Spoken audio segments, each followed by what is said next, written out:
Chers entrepreneurs, bienvenue dans votre séance d'entrepreneuriat. Alors, cette séance, nous allons la consacrer pour l'étude de notre quatrième chapitre. Mais avant tout, j'ai voulu faire un petit résumé sur ce que nous avons déjà vu ensemble. Donc, nous avons commencé par comprendre qu'est-ce que l'entrepreneuriat, quelle est son importance dans une économie d'un pays. Nous avons aussi vu ensemble quelles sont les compétences, les qualités et quelles sont les activités clés d'un entrepreneur. Nous avons aussi vu ensemble les différents types d'entrepreneuriat, à savoir l'entrepreneuriat vert, l'entrepreneuriat féminin, l'entrepreneuriat solidaire, d'accord, et d'autres types. Ensuite, nous avons vu ensemble l'importance de la motivation et le maintien de cette motivation pour la réussite de tout le processus entrepreneurial.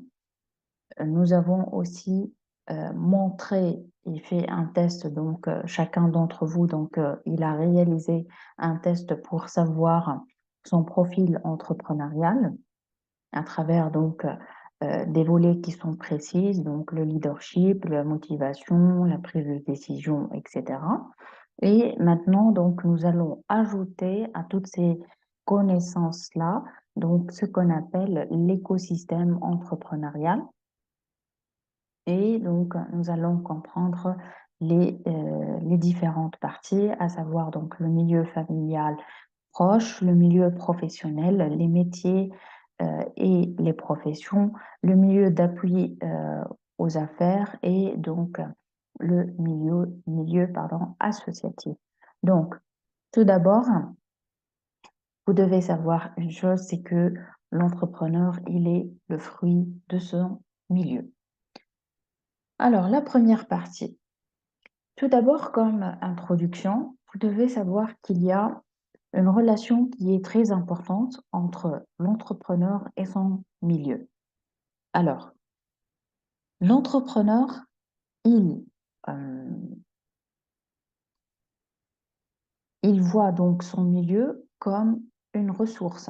Donc, l'entrepreneur, il va donc chercher dans son environnement, dans son milieu, dans son écosystème, les ressources qui sont nécessaires pour qu'il commence son start-up, d'accord?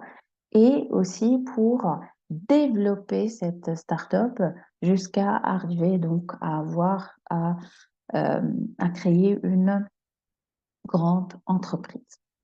Alors, cet entrepreneur, qu'est-ce qu'il va faire? Cet entrepreneur aussi, il doit étudier, dans cet environnement, il va l'étudier, d'accord? Il va avoir une vision de cet environnement où euh, où cet écosystème peut euh, amener son projet. Quel est le futur? Quelle est la vision? Quelle est sa perception de son projet dans ce milieu? Alors, cet entrepreneur aussi, qu'est-ce qu'il doit faire? Il doit s'insérer dans cette culture. Nous savons tous que chaque pays, il a sa propre culture. Chaque pays, il a ses propres lois, ses propres réglementations, d'accord? Et pour cela, pour que l'entrepreneur puisse insérer et afin qu'il puisse aussi maximiser les chances que son projet soit adéquat à son milieu, il doit comprendre la culture de cet environnement. Ensuite, il doit avoir la capacité de créer et de nouer des relations professionnelles, d'accord, au sein de cet environnement-là. Et il doit mobiliser ce milieu, d'accord, au profit de son projet. Ça veut dire quoi? Ça veut dire que il doit utiliser les ressources, les idées et les opportunités qu'il va trouver dans ce milieu-là, d'accord, pour créer, tout d'abord, pour lancer et pour développer et pérenniser son projet. D'accord? Et de l'autre côté, donc l'environnement ou le milieu, il, euh, il voit et il caractérise donc cet entrepreneur comme une ressource.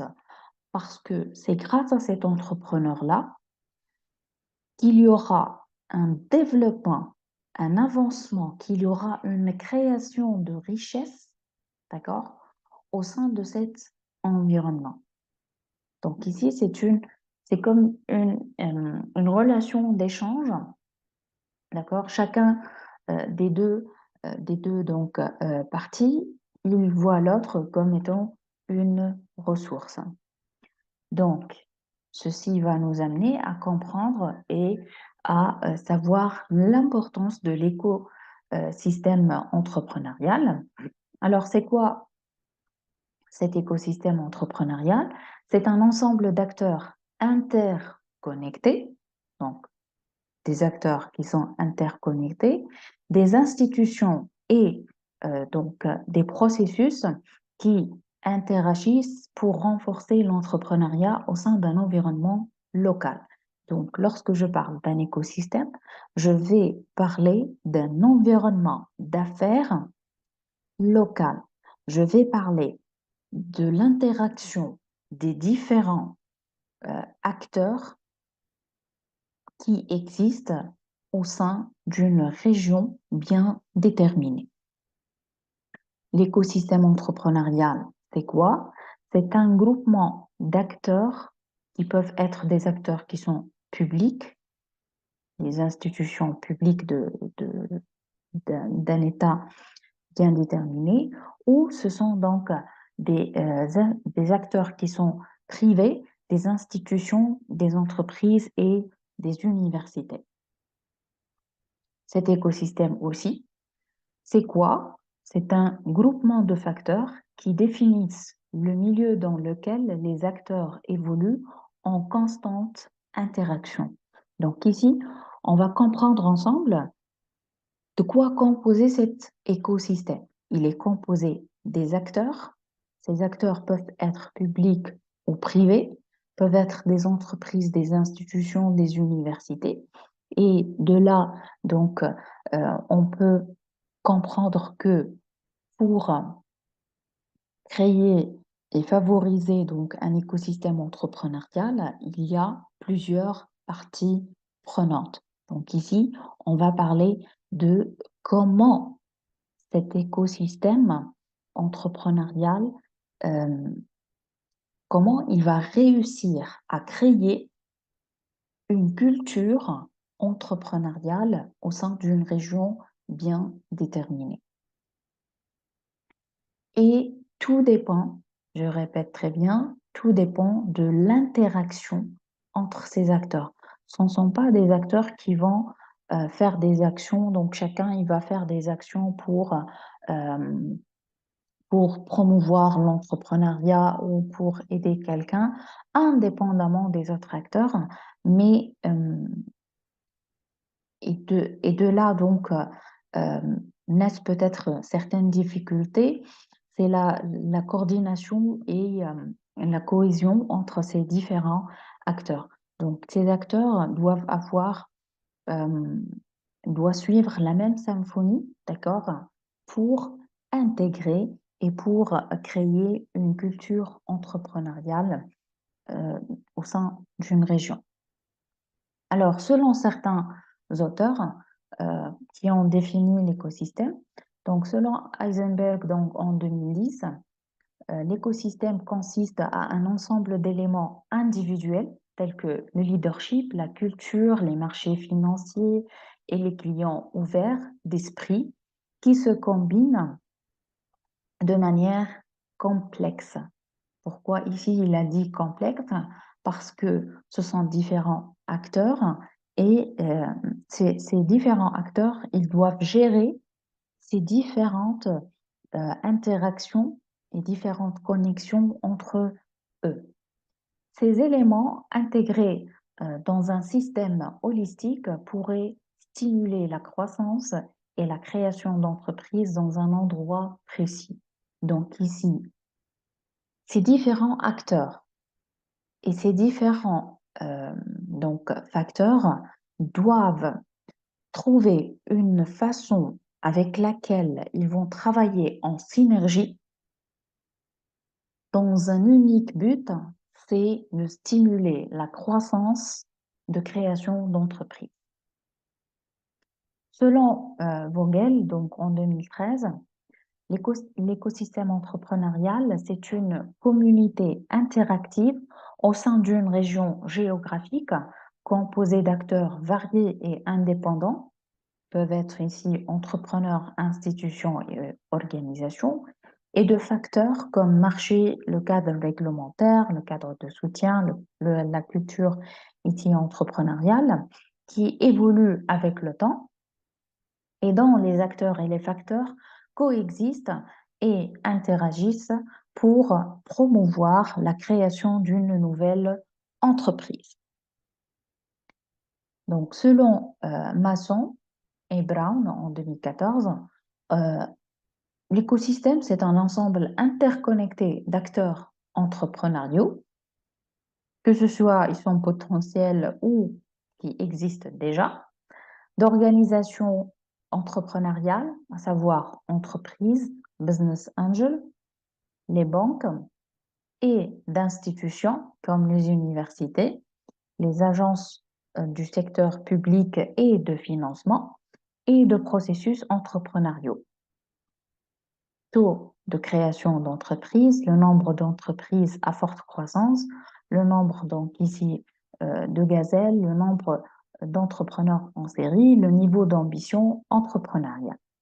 Donc ici, presque tous les auteurs donc, se joignent à ce que la définition de l'écosystème, elle est composée donc ici de plusieurs acteurs, elle est composée de plusieurs aussi facteurs qui vont donc interagir entre eux pour donc créer un écosystème, un environnement donc favorisant donc l'acte entrepreneurial. Pour résumer, donc ici, lorsqu'on parle d'écosystème entrepreneurial, donc il y a plusieurs donc, institutions, plusieurs facteurs, plusieurs organismes qui qui sont différents, d'accord, qui ne sont pas homogènes, et qui vont interagir ensemble dans un but donc de, euh, de créer donc cet terrain, d'accord, encourageant l'entrepreneuriat. Donc ici, selon Spling, l'écosystème entrepreneurial est composé de tous les acteurs économiques et facteurs environnementaux existants dans un espace géographique qui contribuent à la création et au développement des entreprises.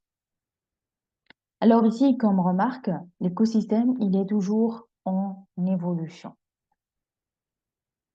Qu'est-ce que ça veut dire? L'écosystème, il est toujours en évolution, puisqu'il est composé de différents acteurs.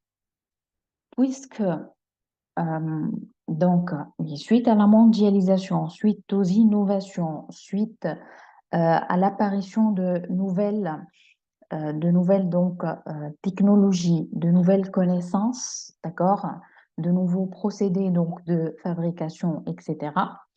Donc, les écosystèmes doivent aussi évoluer. Donc, dans certains pays, pour vous donner un exemple, pour certains pays, ce qu'on constate, on vous dit que nous avons les idées innovantes, nous voulons créer. Il y a des étudiants, il y a des entrepreneurs qui veulent donc créer des entreprises dans leur pays. Mais le problème où?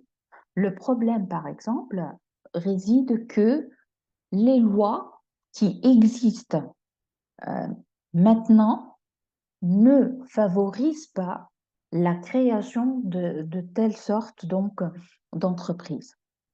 C'est pour cela que lorsque le monde il évolue, lorsqu'il y a des changements, peu importe le type de ce changement-là, d'accord, l'écosystème entrepreneurial, il doit suivre ce changement-là. Les lois doivent suivre et les lois doivent évoluer, d'accord? Puisque, d'un autre côté, pourquoi l'écosystème, donc, il doit évoluer, puisque les consommateurs et donc euh, les besoins des consommateurs aussi, elles changent. Notre consommateur, il est de plus en plus exigeant, d'accord? Donc, c'est pour cela que cet écosystème, il doit toujours évoluer. Une autre remarque aussi, c'est que les écosystèmes ne se ressemblent pas, d'accord? Euh, les écosystèmes de deux régions, elles sont différentes. Les écosystèmes de deux pays sont différents. Alors, on passe maintenant à voir quelques modèles de l'écosystème entrepreneurial. Selon Heisenberg en 2010, donc ici, il a proposé un modèle qui est composé de 12 domaines. Ces domaines, donc, n'agissent pas directement de manière causale les uns sur les autres, mais interagissent de manière complexe. On parle d'interrelation, on parle d'interdépendance, de cohérence, de cohésion, des délais associés donc aux rétroactions, de propriétés émergentes. Donc, ces 12 domaines, donc, on trouve premièrement le domaine donc, du politique, où il y a donc le leadership, il y a le sentiment d'urgence, la stratégie entrepreneuriale mise donc par les politiciens, donc on trouve les crises et on trouve les institutions, on trouve le gouvernement, les institutions et les organismes, les réglementations, les centres de recherche incitatifs. Lorsqu'on parle donc ici de financement, on trouve les capitaux, les pré-commercialisations, les micro-prêts et le méso-financement. Lorsqu'on parle de culture, et ça donc on sait toujours que la culture, elle est essentielle pour pouvoir comprendre comment ce pays il fonctionne, comment cet écosystème entrepreneurial il est en train de fonctionner. Et lorsqu'on parle de culture, on voit que euh, est-ce que c'est une culture qui donne de l'importance aux histoires à succès? Est-ce que c'est une culture qui a de la visibilité? Est-ce que c'est une culture qui encourage la création de richesses? Est-ce que c'est une culture euh, qui, parmi donc ces individus, il y a donc certaines success stories, certaines réputations donc qui ont dépassé ces frontières. Lorsqu'on parle aussi de la culture, est-ce qu'il y a des normes sociales? Est-ce qu'il y a de la tolérance ici à l'échec et au risque? Est-ce que c'est une culture qui accepte la créativité, l'innovation, l'expérimentation? Euh, Comment cette culture, elle est en train ici de voir le statut d'entrepreneur? Est-ce que c'est une culture qui est dynamique, qui a de l'ambition? Ensuite, lorsqu'on parle de l'accompagnement, là, on sait que l'accompagnement en entrepreneuriat, il est essentiel et voire il est très très important, d'accord, pour, euh, pour catalyser ou pour certifier que le projet entrepreneurial ou cet entrepreneur ne va pas abandonner sa création, euh, si donc il sera en situation d'un problème ou d'un obstacle. Donc cet accompagnement, de quoi il est constitué? Il est constitué donc de plusieurs institutions qui sont non gouvernementales, d'accord? Euh, donc qui peuvent, ce sont des organismes donc de concertation qui sont là pour donner un appui professionnel, juridique, comptable, de banque, experts et conseillers. Donc, l'accompagnement ne va pas uniquement se fixer ou euh, donc, se centraliser uniquement sur un sujet bien déterminé, donc de la création du projet entrepreneurial.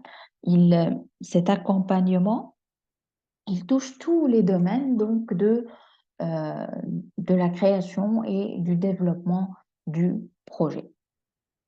Et ceci donc va aider le créateur ou l'entrepreneur à avoir des idées et avoir des informations et clarifier plus sa trajectoire et quelles sont les étapes, quel est le processus donc qu'il va suivre pour permettre la meilleure et pour euh, garantir le maximum de réussite de son projet de création.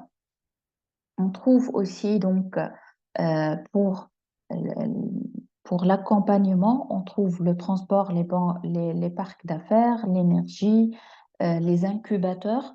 Donc, lorsqu'on parle des incubateurs, donc ici, ce sont des espaces qui vont accueillir ces entrepreneurs et leur fournir donc tout ce qui est en relation avec leur projet.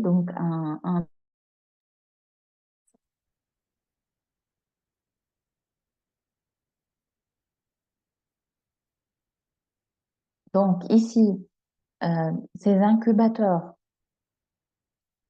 vont donner et délivrer toutes les ressources nécessaires comme les infrastructures, la télécommunication et de l'énergie, d'accord, pour ces jeunes entrepreneurs.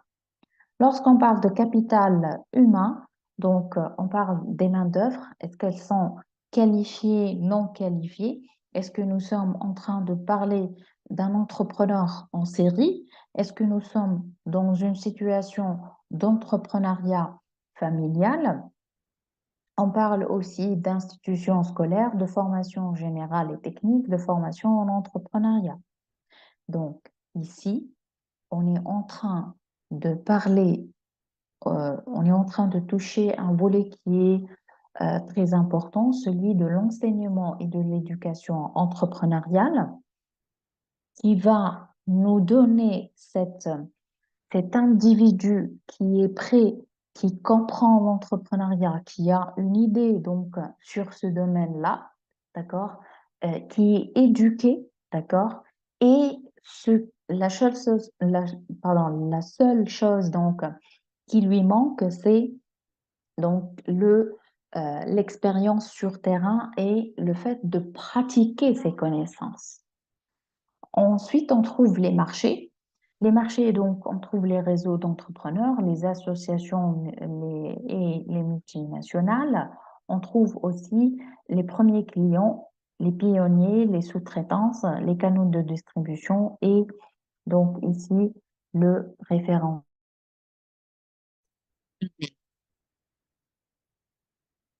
Donc ici, ça, c'est le modèle donc d'écosystème entrepreneurial d'Eisenberg.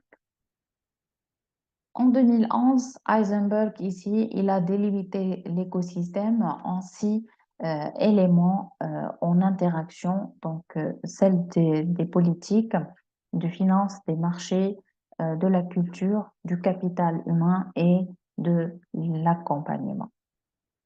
Un autre modèle donc d'écosystème entrepreneurial selon World Economic Forum. Donc, c'est donc, ce modèle, donc, il nous parle donc des domaines différents, à savoir l'accès au marché, le capital humain, le mentorat, le conseil, le soutien culturel, les grandes universités, l'éducation et formation, le cadre réglementaire et infrastructure, finances et fonds de commerce. Alors, ici, on est en train de parler et ce modèle-là, il a donné de l'importance à ce que cet environnement ou cet écosystème entrepreneurial, il peut être global, national, régional ou local. Et donc, on doit prendre en considération le cadre temporel. Premièrement, l'accès au marché. Est-ce qu'on est en train de parler d'un accès au marché pour les marchés locaux, pour les marchés étrangers, pour les grandes entreprises, pour les grandes entreprises en tant que client, petit et moyen entreprise, en tant que client gouvernement, en tant que client marché étranger. Ensuite, le domaine suivant, c'est le capital humain. On va parler des compétences managériales. Est-ce que c'est un écosystème qui, dans lequel, donc, ici, ces compétences et ces cadres ont donc les, euh, les compétences du manager? Est-ce que c'est un écosystème composé de plusieurs techniciens? Est-ce que c'est un écosystème qui est facile, donc où euh, il y a des produits, des services qu'on peut euh, sous-traiter, faire donc la sous-traitance de ces produits? Est-ce qu'il y a de l'accès à de la main-d'œuvre de l'immigration, issue donc ici de l'immigration? Ça aussi, c'est important. Le mentorat, ensuite le conseil, l'existence et la qualité du mentorat et des conseils. Ici, c'est important euh, pour un écosystème entrepreneurial, vraiment, ça aide beaucoup le fait de trouver un mentor qui va vous épauler, qui va vous aider à trouver des solutions, qui va vous montrer euh, la voie euh, la plus adéquate à votre situation, à votre projet et donc par rapport, euh, par rapport aussi à la situation économique du pays. Donc, il va vous aider, il va vous coacher, il va vous donner des conseils. Euh, et ces gens-là, ce sont donc comme des anges qui vont euh, participer au développement de votre projet et qui vont être un accélérateur de la réalisation de votre projet entrepreneurial.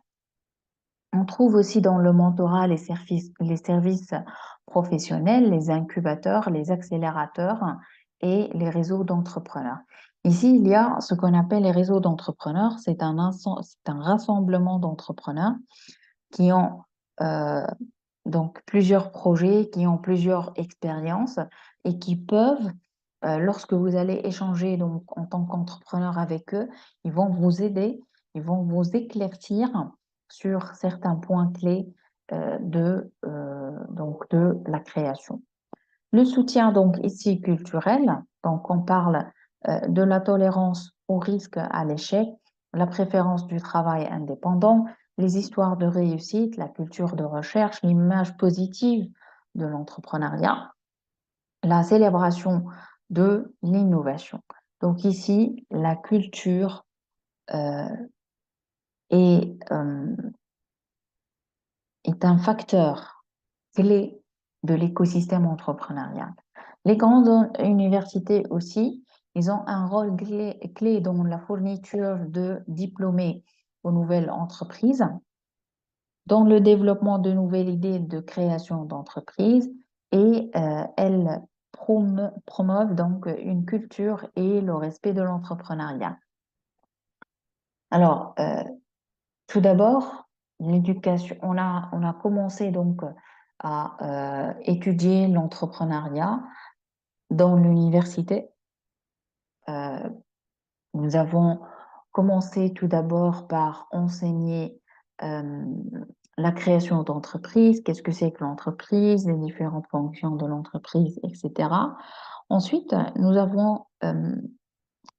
les choses se sont développées, les choses se sont accélérées et nous avons donné l'importance à l'éducation et à l'enseignement de l'entrepreneuriat, puisque ceci va nous permettre de, euh, de renouveler donc euh, le tissu des entreprises dans notre économie. Alors, l'éducation et l'université sont aussi des piliers qui sont intéressants pour l'écosystème entrepreneurial. On trouve ensuite l'éducation et la formation.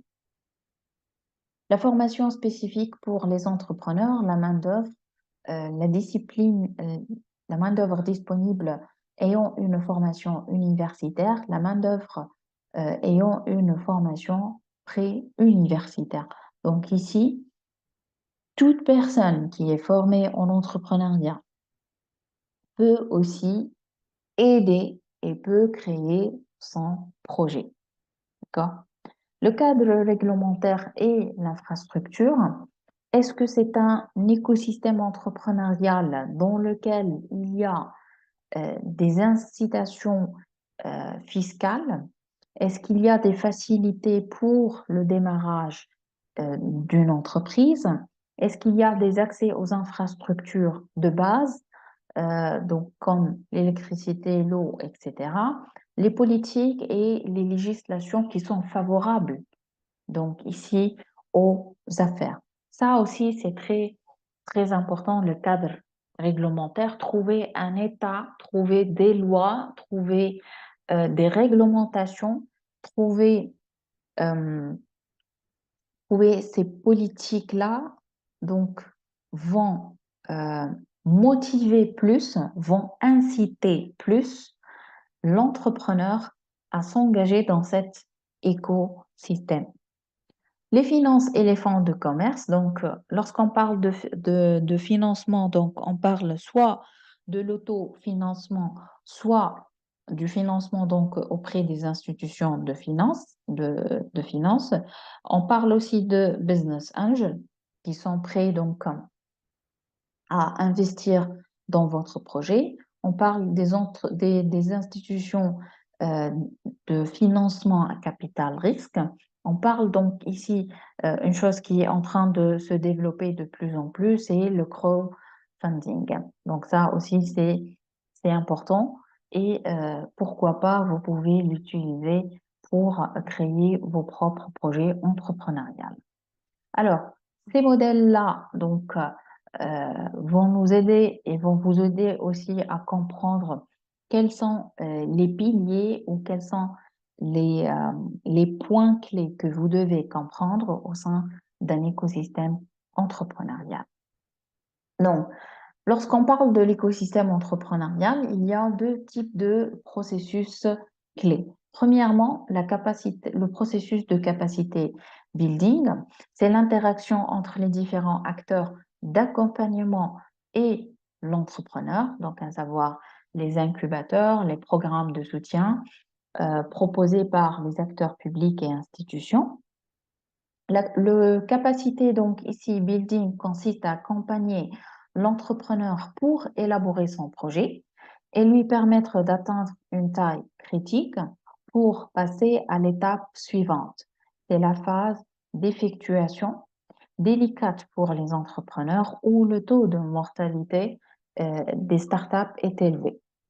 Donc ici, lorsqu'on parle de cette capacité building, donc c'est la première phase où l'entrepreneur, il est en train de nouer ses interactions entre les différents acteurs, d'accord, pour commencer sa création de projet. Et c'est cette phase de création qui est un peu délicate, puisque cette création, elle doit se faire sur de bonnes bases pour permettre à ce projet, pour permettre à cette start-up donc de continuer et de se développer. Le deuxième processus, c'est le capital social qui est opéré donc par les acteurs intervenant dans les phases plus matures du développement des startups. L'entrepreneur est en train de nouer des relations avec les intervenants, à savoir les accélérateurs, les investisseurs privés, tout en poursuivant l'amélioration de son projet. Donc, dans cette phase, dans cette étape, donc ici, l'entrepreneur, il est en train de il est passé aux phases de maturation de son projet et dans cette phase, donc, il est en train aussi de trouver et de chercher d'autres acteurs, d'autres investisseurs, d'autres accélérateurs, d'autres mentors qui vont donc l'aider dans la poursuite et le développement de son projet. Le comportement. Alors, lorsqu'on dit écosystème entrepreneurial, on parle aussi comment cet entrepreneur, il va agir. On a dit que l'entrepreneur, il va chercher ces ressources-là et donc il doit comprendre la culture qui existe dans cet écosystème. Mais maintenant, qu'est-ce qu'il doit faire réellement? Comment il va se comporter? Alors, l'entrepreneur, tout d'abord, il doit identifier dans cet écosystème les ressources spécifiques différenciantes, parce que ici, lorsqu'on parle d'entrepreneuriat, on parle d'innovation, on parle de création de richesse, on parle du fait d'être différent par rapport à la concurrence qui existe déjà. On va se différencier par rapport à l'existant. Et c'est cette différenciation, c'est la recherche de cette ressource qui est spécifique, qui est clé pour la réussite de son projet. Alors, l'une des fonctions de l'écosystème entrepreneurial, c'est la délivrance des ressources pour que l'entrepreneur puisse commencer et développer son projet. L'entrepreneur, on a dit premièrement, doit collecter, il doit chercher, d'accord? Et il doit trouver. Ensuite, il doit planifier et optimiser la collecte de ressources tout en tenant compte donc les délais essentiels au processus clé de chaque acteur susceptible d'apporter une pierre décisive à la création de son startup. Donc ici, l'entrepreneur, il doit avoir donc cette capacité de planifier et d'optimiser cette collecte de ressources tout en gardant l'œil sur le délai de chaque processus parce que à chaque étape, il doit affecter, d'accord, certaines ressources nécessaires. Et pour chaque étape, chaque processus, il doit trouver donc ces ressources en temps avant que donc la durée de cette étape ne soit dépassée. L'entrepreneur, une chose aussi qui est très importante, c'est que l'entrepreneur, il doit analyser le coût de l'opportunité proposée par l'écosystème en comparant temps et énergie pour préparer les dossiers administratifs de prêt et d'incubation par rapport aux bénéfices et la probabilité d'obtention. Parce qu'ici, les délais de réponse sont souvent supérieurs à l'estimation initiale. Donc ici, qu'est-ce qu'on veut dire? Donc, moi, en tant qu'entrepreneur, lorsque je vais détecter cette opportunité, je vais analyser son coût. D'accord? Ensuite, je vais comparer qu'est-ce que moi, en tant qu'entrepreneur, je dois donner comme temps et comme énergie pour, donc ici, préparer le terrain pour commencer mon acte d'entreprendre. D'accord? Et ce sont toujours donc des formalités administratives? Est-ce que cette opportunité, elle vaut le coup donc pour que je dépense temps et énergie? Est-ce que j'aurai ensuite, quels sont les bénéfices que je vais obtenir donc de cette opportunité? Et la probabilité, donc ici, la probabilité d'obtention, elle est liée par les délais. Est-ce que mes dossiers, elles seront acceptés? Est-ce que ici, vous devez comprendre une chose que lorsque l'entrepreneur, il va soumettre donc ses dossiers pour études, que ce soit pour prêt, pour incubation, pour création, pour le local, etc., ça va demander du temps. Et le temps, il est capital lorsque je vais créer, lorsque je vais capter cette opportunité. Parce que si les délais, elles vont dépasser, d'accord, peut-être que je vais perdre cette opportunité. Alors ici, c'est une chose donc que les écosystèmes donc font face, c'est elles doivent euh, essayer de minimiser les délais de traitement des dossiers donc de projets et de création euh, entrepreneuriale. Alors, lorsqu'on parle donc de l'écosystème, donc on parle de la diversité, on parle des interactions, on parle aussi de la compétition entrepreneur entre donc ici les entrepreneurs qui qualifient donc les écosystèmes comme étant une jungle au sein de laquelle il est important d'apprendre à vivre et à survivre. Donc ici, c'est une jungle puisque il y a différents acteurs, il y a des interactions qui sont différentes. Parfois, on est dans la coopération, parfois, on est indépendant et l'existence aussi de la compétition des entrepreneurs. Donc ici, plusieurs entrepreneurs dans un même écosystème qui sont en train de chercher les ressources essentielles, les ressources qui leur permettent d'être différents par rapport aux autres, les ressources qui vont leur permettre euh, de réussir leur création comme voulu. Elles sont en train de elles sont en train donc de chercher les mentors. Elles sont en train de chercher les meilleures formules de prêt, d'accord? Et ça, c'est essentiel. Donc, un écosystème entrepreneurial est essentiel, c'est primordial pour la réussite du projet entrepreneurial. Alors, quel est maintenant le rôle de l'écosystème dans les différentes phases de création d'une entreprise? Alors, premièrement, on est en phase d'intention, de croissance des entrepreneurs. On parle de faisabilité et désirabilité. Donc ici, l'intention entrepreneuriale. Donc, après cette étape-là, on parle du rôle donc, qui est promouvoir la culture entrepreneuriale ainsi que la croissance régionale des PME. On trouve ensuite le deuxième stade, c'est la petite entreprise. Donc ici, on a une équipe fondatrice diversifiée, on a un réseau professionnel. On commence donc à construire ce réseau. Ensuite, le rôle de l'écosystème, c'est rendre accessibles les ressources nécessaires à la croissance, soutenir l'accès aux infrastructures. Ça aussi, c'est important. Ensuite, le troisième stade, c'est devenir une PME.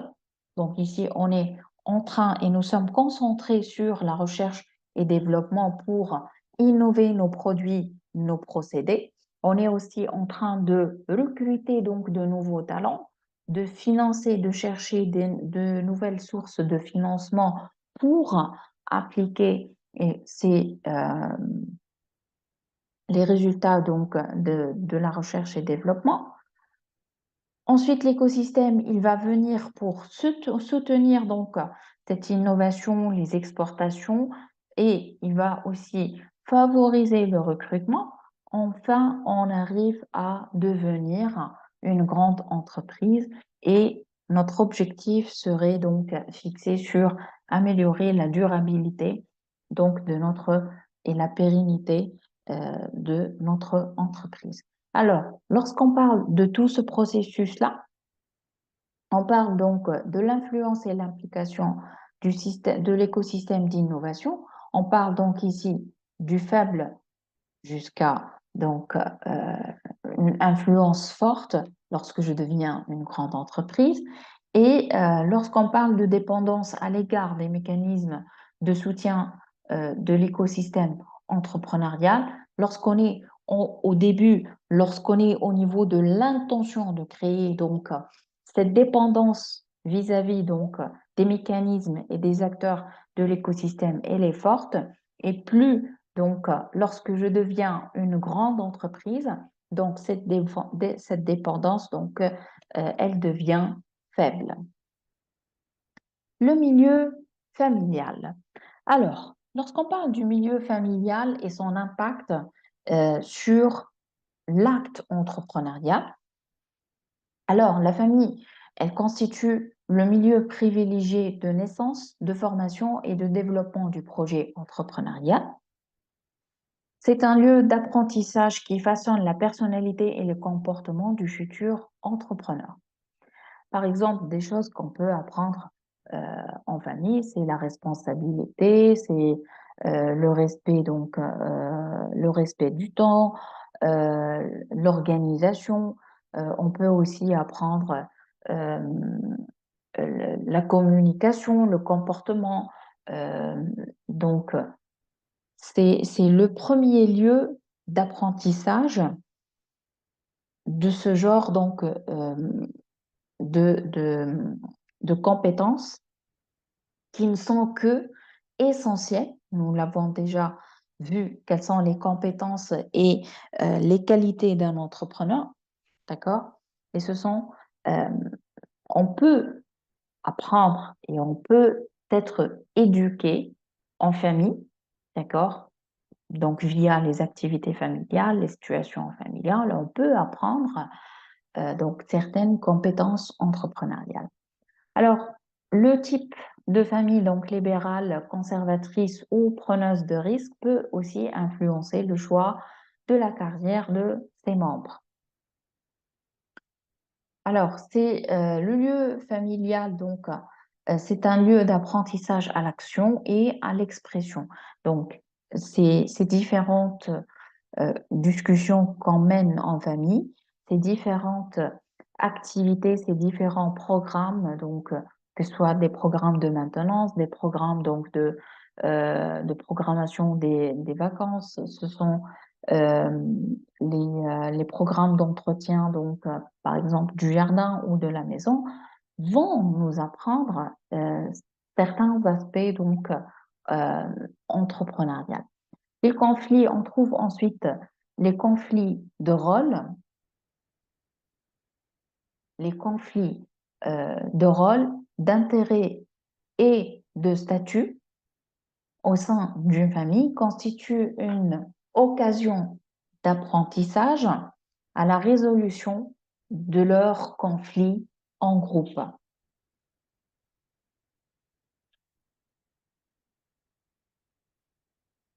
Alors, les conflits qui vont se réaliser au sein de l'entreprise sont source donc d'apprentissage à la réalisation euh, et le fait de pouvoir trouver une et des solutions à ces conflits euh, en groupe lorsque je vais devenir entrepreneur.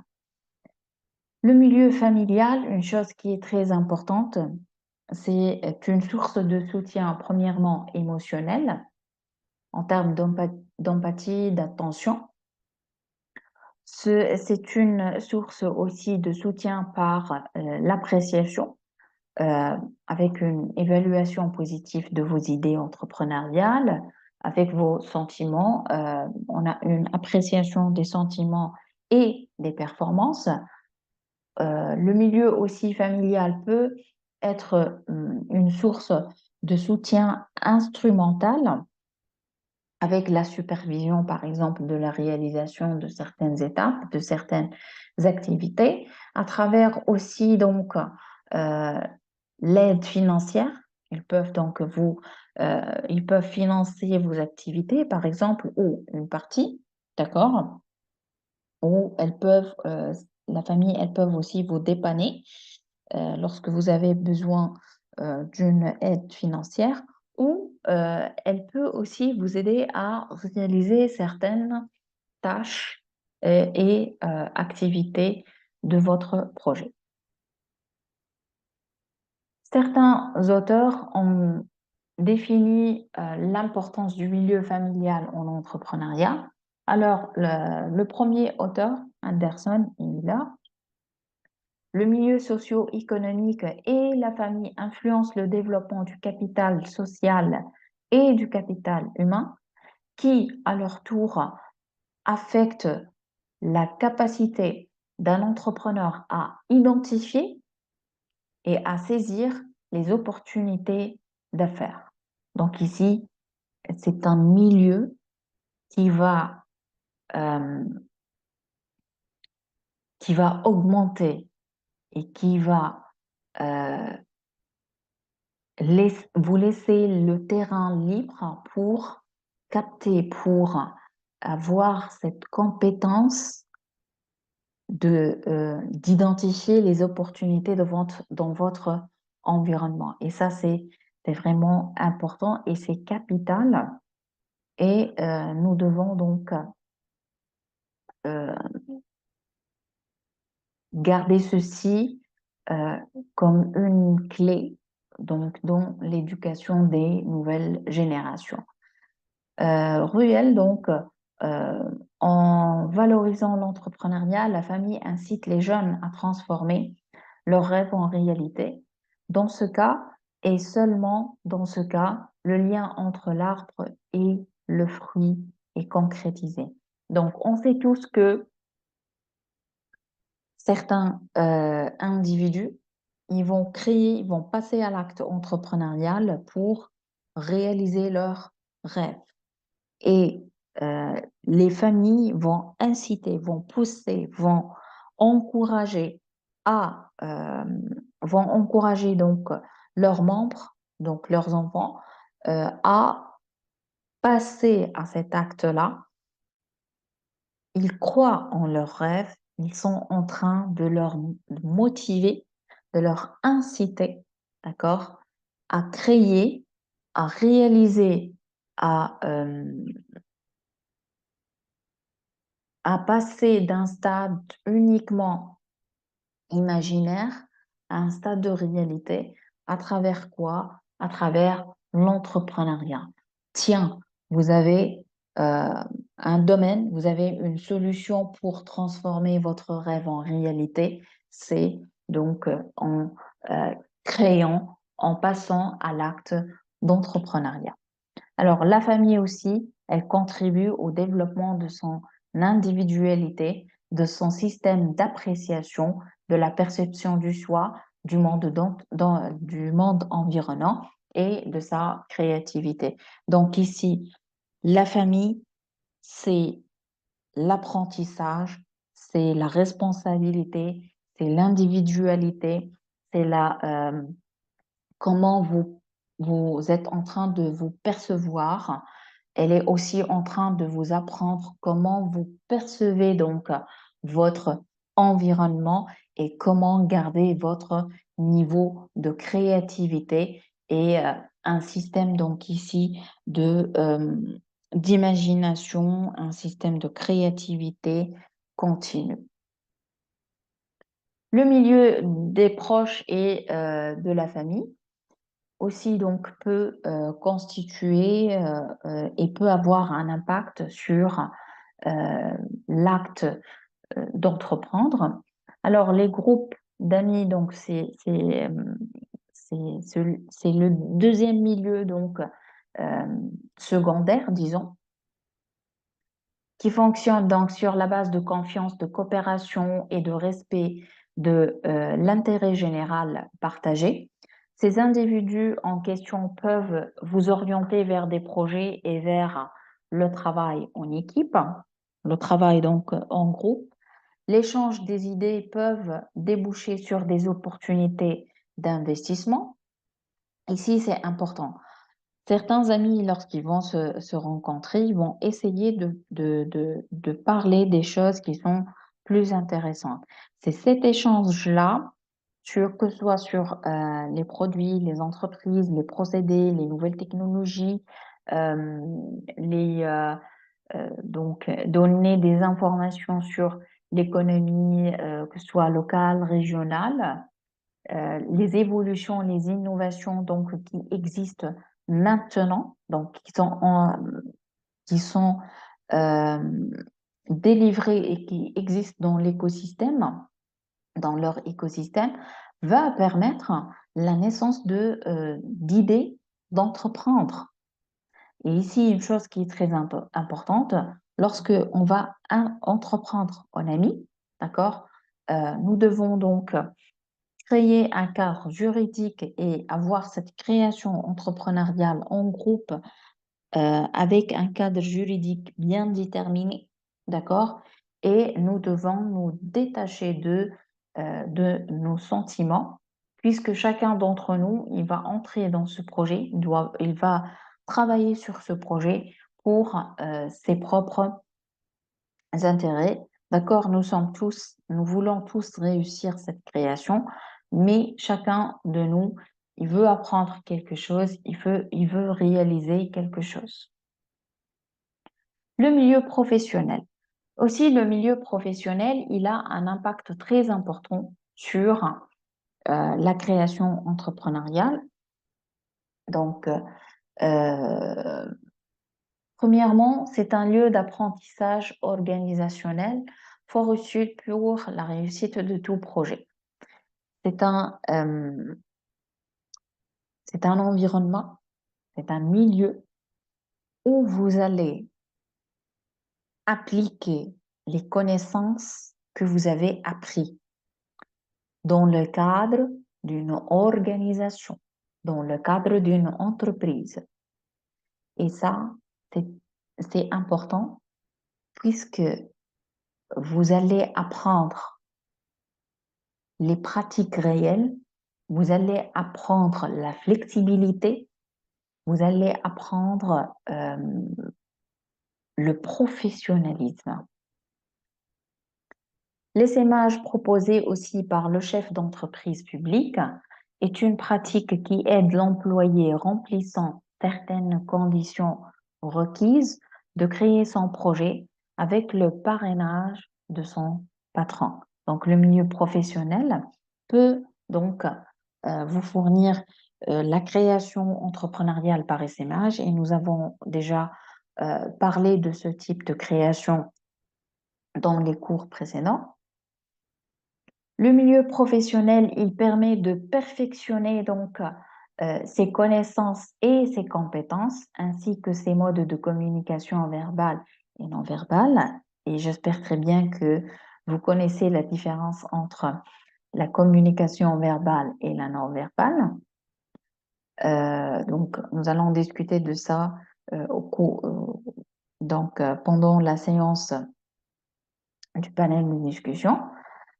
Le milieu professionnel, on parle de sources stratégiques. Vous allez apprendre comment vous allez élaborer les stratégies de travail ou des groupes professionnels solidaires. Donc ici, vous avez des experts, vous avez des personnes qui sont connaisseurs dans ce domaine-là, qui vont se réunir pour réaliser cette stratégie. Aussi, le milieu professionnel peut être un générateur d'idées et d'envie d'entreprendre. Donc ici, le fait donc de comprendre les différents aspects de la création d'entreprise, comprendre le fonctionnement de cette entreprise, donc va vous inspirer des idées de création va vous donner des envies donc d'entreprendre. Alors, selon certains auteurs, donc les expériences favorisent l'acquisition des compétences fonctionnelles et opérationnelles en renforçant les capacités d'analyse de l'environnement, de détection et de qualification d'éventuelles opportunités. Les expériences professionnelles mettent l'individu, euh, les expériences professionnelles mettent l'individu euh, en adéquation avec un ou plusieurs métiers. Donc, c'est cette expérience professionnelle qui va vous dire que ce métier-là, ce domaine-là, il vous inspire. Euh, vous voulez, vous voulez, après 1 an ou 2 ans, créer et entreprendre dans ce métier-là, d'accord? Parce que vous allez vous trouver en adéquation. Il y a une adéquation entre vous et ce domaine-là ou ce métier-là. Donc, chez les étudiants, un pourcentage important de ceux qui ont eu une expérience professionnelle déclarent avoir une idée de création d'entreprise par rapport à ceux qui n'ont jamais travaillé. C'est pour cela qu'on vous encourage toujours à faire des expériences professionnelles, faire des stages, faire donc accéder à des entreprises, faites des expériences professionnelles. C'est comme ça que vous pouvez vous découvrir vous-même, hein. Découvrir les sujets qui vous intéressent, les métiers que vous aimez, euh, les métiers qui vous inspirent, les métiers qui vous passionnent. Et on a parlé que l'entrepreneur, il peut vivre de sa passion. Ensuite, on va parler des milieux d'appui et les structures aussi d'accompagnement. Alors, le milieu d'appui ou d'affaires, ce sont les entreprises.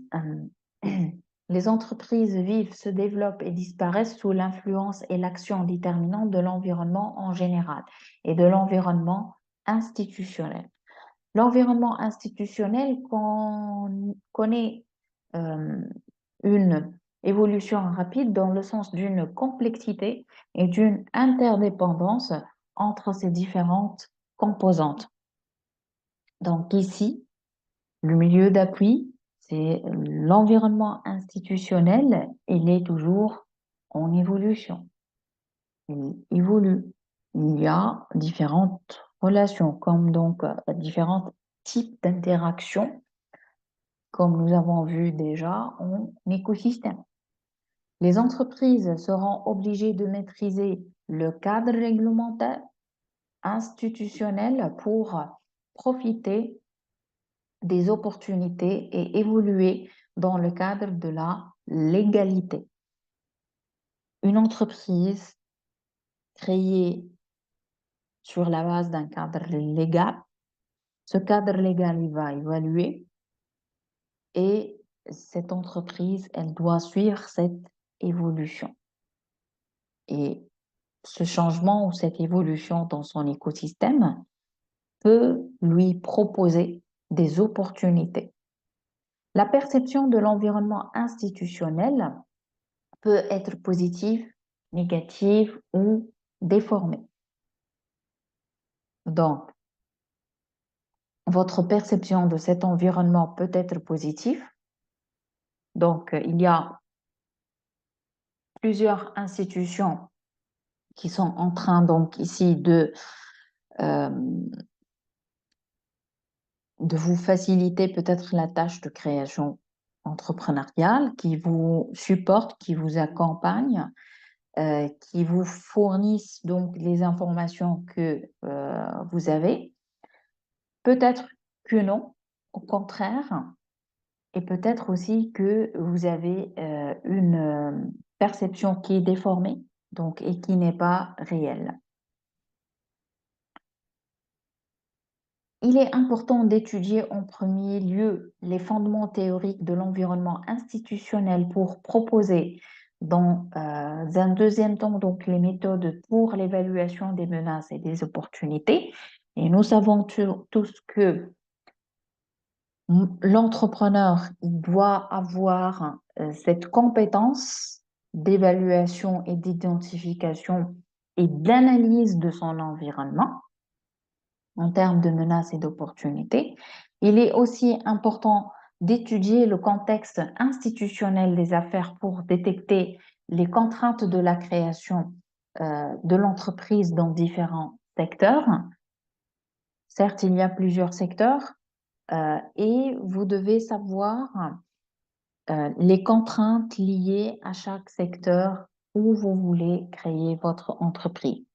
Comprendre le fonctionnement des institutions qui s'occupent du lancement des projets, du soutien, de leur capacité d'innovation et de la rationalisation de leur financement et de leur accompagnement. Donc ici, vous devez comprendre et savoir quelles sont les institutions euh, que vous pouvez demander leur aide et leur soutien lorsque vous allez lancer et créer votre projet et qui vont aussi vous accompagner et vous financer dans vos projets d'innovation.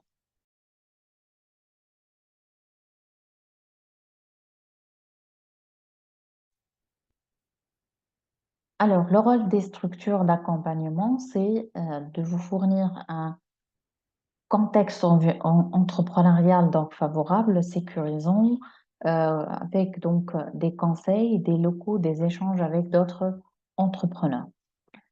Cet accompagnement aussi va vous permettre d'acquérir les ressources, d'avoir des connaissances et donc d'améliorer la réputation de vos entreprises et de soutenir le développement des opportunités.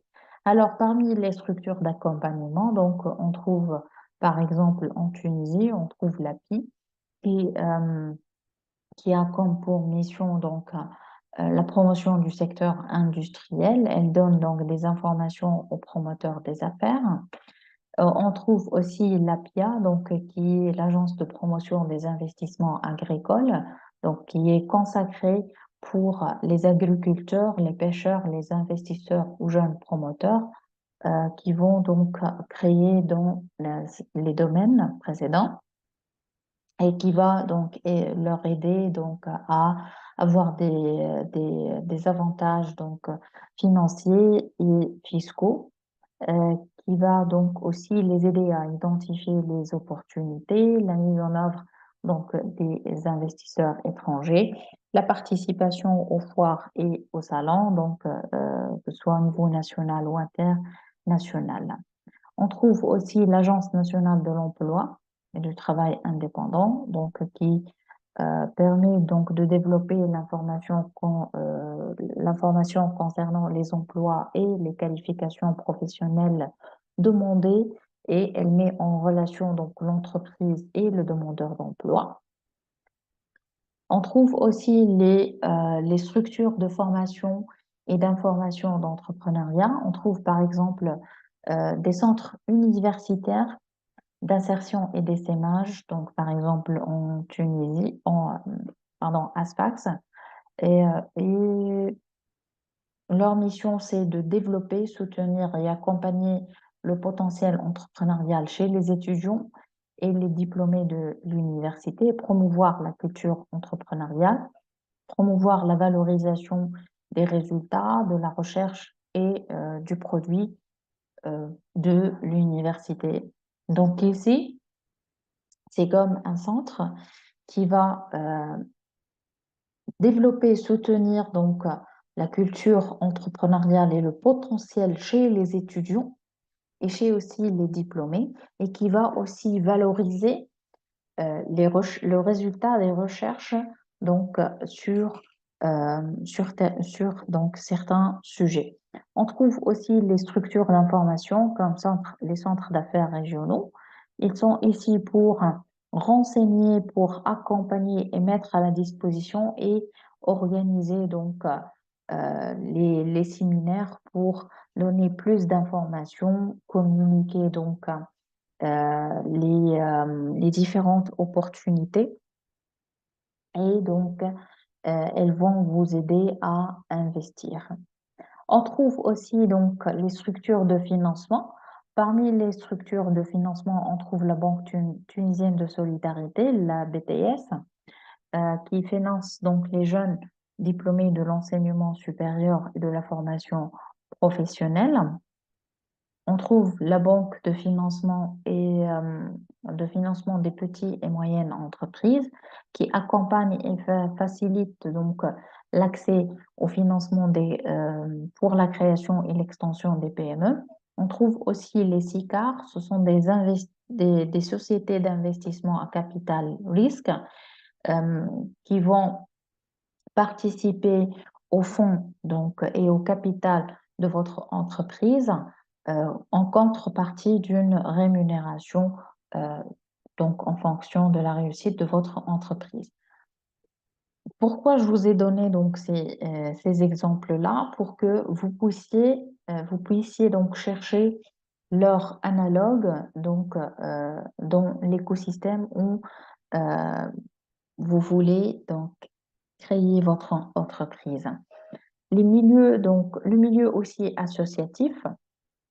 Donc, on trouve les associations d'anciens diplômés, donc, qui vont former un cours de formation et d'apprentissage pour l'entrepreneuriat. On trouve aussi les clubs au sein des universités et c'est un lieu pour tisser donc des liens avec les parties prenantes, que ce soit les administrations, les médias, les associations de promotion entrepreneuriale, les institutions de financement. Alors, pour conclure, on trouve que la culture entrepreneuriale, l'écosystème entrepreneurial, il est relié à quoi? Il est constitué de quoi?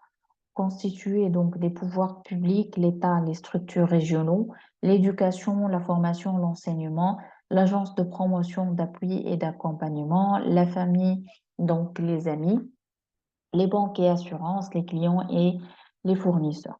Ici, le succès du couple entrepreneur-projet, il dépend de la capacité de chaque individu de créer et de mobiliser son capital social, c'est-à-dire de se connecter à son écosystème. Donc, l'écosystème entrepreneurial, il est essentiel pour réussir, pour mener à bien cette création de nouvelles richesses. Donc ici, vous, en tant qu'entrepreneur, vous devez donc tout d'abord partir à la recherche des structures d'appui et d'accompagnement et de financement aux îles Comores. Donc, est-ce qu'il y a des institutions, est-ce qu'il y a des banques qui sont prêtes à vous financer en tant que nouveau créateur d'entreprise, en tant que start-upper? Est-ce qu'il y a des aides, des incitations, donc des aides au financement donc de l'État? Est-ce qu'il y a des facilitations pour avoir des financements? Est-ce qu'il y a euh, de, euh, de l'encouragement et euh, de, euh, de l'étude de dossiers qui ne demandent pas trop de temps? Est-ce qu'il y a déjà des entrepreneurs? Est-ce qu'il y a des clubs d'entrepreneurs que vous pouvez, par exemple, leur contacter, discuter avec eux, avoir des entrevues pour vous aider donc à mieux créer et à commencer avec des pas qui sont sûrs? Est-ce qu'il y a des mentors? Est-ce qu'il y a des business angels qui peuvent donc vous financer, être là pour vous guider et vous fournir les informations capitales, vous aider à trouver la bonne trajectoire est-ce que, est-ce qu'il y a des possibilités de financement auprès des banques? Ça, vous devez le savoir parce que à chaque étape de votre acte entrepreneurial, de votre création de projet, vous allez avoir besoin d'un type bien déterminé de structure d'accompagnement, de financement ou d'appui, ou de coaching ou de mentorat. Donc, partez à la recherche de ces structures, de ces institutions, et vous devez identifier les différentes parties de l'écosystème entrepreneurial local où vous allez créer votre projet. Partez à la connaissance des différentes interactions.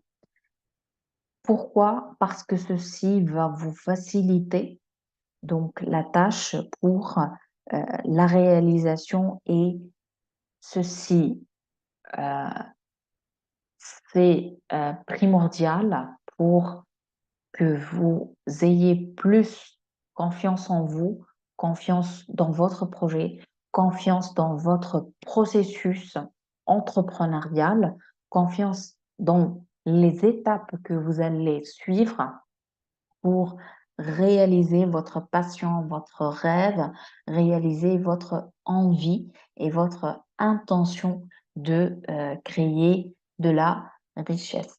Donc, j'espère que vous avez donc bénéficié euh, des connaissances sur l'écosystème entrepreneurial, et je vous retrouve donc euh, dans la prochaine séance de panel de discussion.